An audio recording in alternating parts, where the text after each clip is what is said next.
দর্শক সুখবর, ঢাকা সিটি কর্পোরেশনের পক্ষ থেকে কিন্তু ইতিমধ্যেই ঘোষণা করা হয়েছে, এই যে রেল ক্রসিং দেখতে পাচ্ছেন উত্তরায়, এই উত্তরা রেল ক্রসিং কিন্তু থাকবে না। এখানে এই রেলের উপর দিয়ে কিন্তু উড়াল সড়ক হবে, অর্থাৎ উড়াল ব্রিজ, যার ফলে কিন্তু এখানকার যে এই প্রতিদিনকার জ্যামজট সেটি কিন্তু কমে আসবে, এখানে কোনো জ্যামজট থাকবে না। তো সেটি কিন্তু আসলে ঢাকা উত্তর সিটি কর্পোরেশন সেটি জানিয়েছে যে তারা এখানে উড়াল সড়ক বানিয়ে দেবে। তাহলে কিন্তু এই ধরনের এই যে প্রতিদিনকার জ্যামজট সেটি কিন্তু আর থাকছে না। এটাই হচ্ছে আজকের সুখবর। বিশেষ করে যারা উত্তরা, দক্ষিণ খান এবং উত্তর খান থাকেন তাদের জন্য একটা সুখবর রয়েছে। সুখবরটা হচ্ছে এই যে ঢাকা ময়মনসিংহ মহাসড়কের সঙ্গে উত্তর খান এবং দক্ষিণ খান এলাকার সংযোগকারী 3টি রেল ক্রসিংয়ের উড়াল সড়ক ফ্লাইওভার নির্মাণের ঘোষণা দিয়েছে ঢাকা উত্তর সিটি কর্পোরেশন। এখন ডিএনসিসি কি বলছে? ডিএনসিসি বলছে, আগে একটু বলি, ডিএনসিসি চাচ্ছে যে এই যে ঢাকা থেকে মানে উত্তরার যে দক্ষিণখান এবং উত্তরখান আসা যাওয়ার যে 3টা রেল ক্রসিং পড়ে, সেই 3টা রেল ক্রসিংয়ের কারণে কিন্তু দেখা যাচ্ছে মানুষ অনেক ভোগান্তিতে ঘন্টার পর ঘন্টা দাঁড়াই থাকে, একটার পর একটা ট্রেন আসতে যাচ্ছে, যার কারণে কিন্তু মানুষের অনেক ভোগান্তি, মানে সময় মতো তারা অফিসে পৌঁছতে পারে না। তো এই জন্য ডিএনসিসি অর্থাৎ ঢাকা সিটি কর্পোরেশন, উত্তর সিটি কর্পোরেশন, তারা কিন্তু ঘোষণা দিয়েছেন যে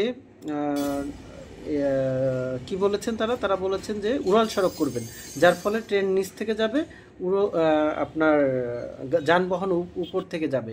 তো আপনার ঢাকা উত্তর সিটি কর্পোরেশনের প্রশাসক মোহাম্মদ এজাজ এ ঘোষণা দিয়েছেন বুধবার দুপুরে। তিনি বলেছেন যে নতুন 18টি ওয়ার্ডের সঙ্গে বিমানবন্দর সড়কের মধ্যে সংযোগ স্থানে 3টি রেল ক্রসিং রয়েছে, কসাইবাড়ি, আজমপুর আর হচ্ছে গিয়ে আজমপুরই 2টা আছে। তো আগামী অর্থ বছরে এই 3 ক্রসিংয়ে উড়াল সড়ক তৈরির কাজ শুরু হবে, অর্থাৎ আগামী অর্থ বছরে জুন জুলাইয়ের পরেই শুরু হবে। এছাড়াও নতুন ওয়ার্ডগুলোর দুর্ভোগ লাঘব করতে রাস্তা ও পানি নিষ্কাশন নালা নির্মাণে 100 কোটি টাকা বরাদ্দ দেওয়া হয়েছে।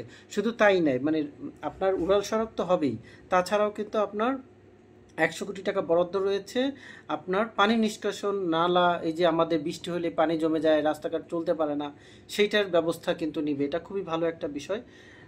ঢাকার সিগন্যাল যুক্ত হচ্ছে এআই, অযথা হর্ন বাজালেই শাস্তি শাস্তি আচ্ছা আচ্ছা, মানে বুঝাইতে চাচ্ছে যে মানে এআই যুক্ত বিভিন্ন প্রযুক্তি স্থাপন করবে সরকার, যার কারণে ওই যে আমরা রাস্তায় গেলেই দেখি যত্রতত্র হর্ন বাজানো হয়, তার ফলে কিন্তু মানুষের অনেক দুর্ভোগ হয়।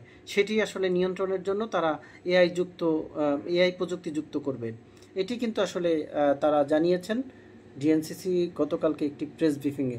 তো এই ছিল আমাদের আজকের সুখবর। আসলে এই সুখবরটা আমাদের যারা আমরা এই উত্তরা অঞ্চলে থাকি আমরা জানি যে প্রতিনিয়তই আমাদের দুর্ভোগ পোহাতে হয় এই আপনার এই রাস্তাঘাট পার হতে, বিশেষ করে আজিমপুর কসাইবাড়ি রেল ক্রসিংয়ে একটার পর একটা ট্রেন যায়, মানে 2-4-5 মিনিট পর পরই, যার ফলে কিন্তু মানুষ যখন যাতায়াত করবে তখন কিন্তু তাদের অনেক প্রায় 10 মিনিট 20 মিনিটও লেট হয়। সেই জ্যামটা আর থাকবে না, এটাই কিন্তু আসলে ডিএনসিসি সেই উদ্যোগ নিচ্ছে। সবাইকে ধন্যবাদ।